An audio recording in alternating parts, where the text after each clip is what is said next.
Hi guys, good morning, good afternoon, good evening. I know this is hard for all of us now because of this crisis we are suffering now because of the coronavirus, but we can fight it until the end. I prepared po some meals that can fit for all of us and very cheap because now I know this crisis that we are suffering at these times, all of us are stuck in home, running out of money.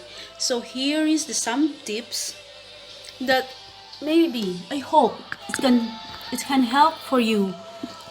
I will Alam ko po sa panahon po nito, tayo po ay nakakaranas ng kagipitan. So kailangan po natin ngayon mag-save. It's like for me, I don't have I have a job, but my company is closed, so I don't know what will happen tomorrow. So now we need to save, stay at home, and keep safe all the time. And so over the yoke for our first meal, pizza margherita. Hope you guys will like it. So guys, just fight this, keep safe, stay at home. See you another time. Bye. Thanks, Lorney. She's there in Dubai, all the way from the Philippines, stuck in Dubai, like so many Philippine people all over the world. We're stranded. I'm here in the UK. We're in lockdown. The whole country is ground to a halt. Everybody's stuck at home. So it's so easy in these times to just think you'll call up, get a pizza, have it delivered. But how much is that going to cost you? I've just been looking at the cost of Margherita pizza. Average, the smallest one in the UK is going to cost you £10 at least, or up, higher than that. In America, you're looking at $12 plus or higher than that. I'm going to show you how to make it for £1 or $1.20. It's so easy. Make it at home, so much cheaper.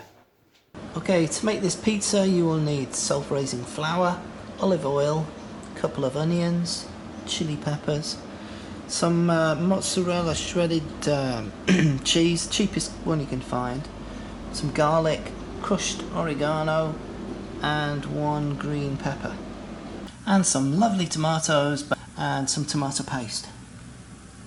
So I'll put about 500 grams of flour, self-raising, in a bowl, add a little bit of olive oil, not too much, and then you're going to add water, room temperature, not too much, and get kneading it with your fingers. After a while it should start sticking together a bit like this, coming together. This is when you don't want to add too much water, just needs a little bit more. Then it should look something like this. It's not too soggy and holding itself together into a ball. Just keep kneading it like this until it's nice and soft. So flatten this out now into a circular shape. Could use a rolling pin, I can't be bothered, just press it with my hands. Could put a little bit more flour underneath to stop it sticking to the board. You don't want it too thick. It needs to be about the same sort of size as your frying pan, and cook that on quite a high heat now for 5 minutes. While you're cooking that, get the other stuff ready. Chop up the onions, cut up the garlic and the green pepper and the chilies. Get them all ready. You don't want to burn it, so it doesn't take very long. So when you feel like it's cooked enough on one side, turn it over. Another 5 minutes on the other side. Then take that off and set it aside on a plate. Chop up the onion down like this and the garlic. I've used lots of garlic, you don't need to use this much, but it's healthy for you, garlic. It's only when you make it yourself that you realise how cheap it is and how much you're getting ripped off by Pizza Hut, Papa John's, all those kind of fast food places. And you know what's going to go into it as well. Dead easy if you just use a knife like this. And put olive oil into the pan, and we're going to fry the onions and the chopped up garlic. You don't have to put any chilies in at all if you don't want to, but I like it nice and spicy. Fry the chopped up onion and garlic until it's just going nicely brown. Okay, now to that add the chopped up tomatoes. Also put in the green pepper and your lovely spicy chilies chopped up. Turn up the heat and just cook this away now for a little bit. Add also a little bit of tomato paste, not much. The oregano is fantastic. You don't need much of it, but it really makes this into a margherita pizza kind of flavour. Add a little bit of water if you think it needs it, and that's it, that's the topping done. Ah, the oregano, yeah, the flavour of that is really coming through, isn't it? Nothing added to this, no salt, no preservative. And that would be absolutely fine, don't need to add anything else apart from the cheese now. If you want to add a little bit of meat, ham goes well with this. I'm just going to fry a few slices of bacon. Just if you want to keep it cheaper and vegetarian, don't need to add anything else. I reckon this costs about £1, $1.25, something like that. Takes about an hour. This has taken me no more than 1 hour, and I've been filming it and measuring it out and weighing it and working out how much it costs. The smell is absolutely amazing now. You can smell the chilies and the tomato and the garlic and the onion. This is the bit I really like, when you put all the topping on. Of course you can do any toppings you like, really. But this is just like in the classic margherita mode.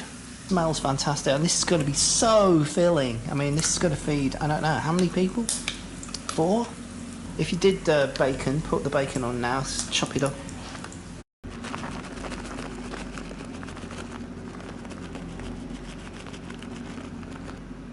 Looks fantastic, magnificent. I've got all this topping still left over. So it's finished. I put a few olives on top. So now into the microwave, just 5 minutes, that's all it'll take. And there it is, a few minutes later, all the cheese has melted. It smells fantastic. Oh, lovely and soft and thick.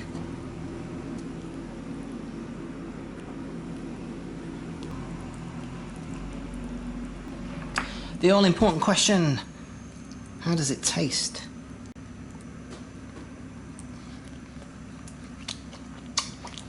Oh. Absolutely gorgeous.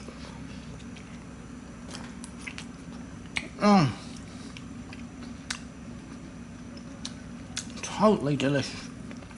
It's really doughy inside, soft, spicy. The cheese is lovely. Delicious and very filling. I'm not about to eat much more than 1 or 2 pieces of this. Okay guys, bye. I'm happy to be back again. Thank you so much. Keep safe and have a nice day. Stay at home.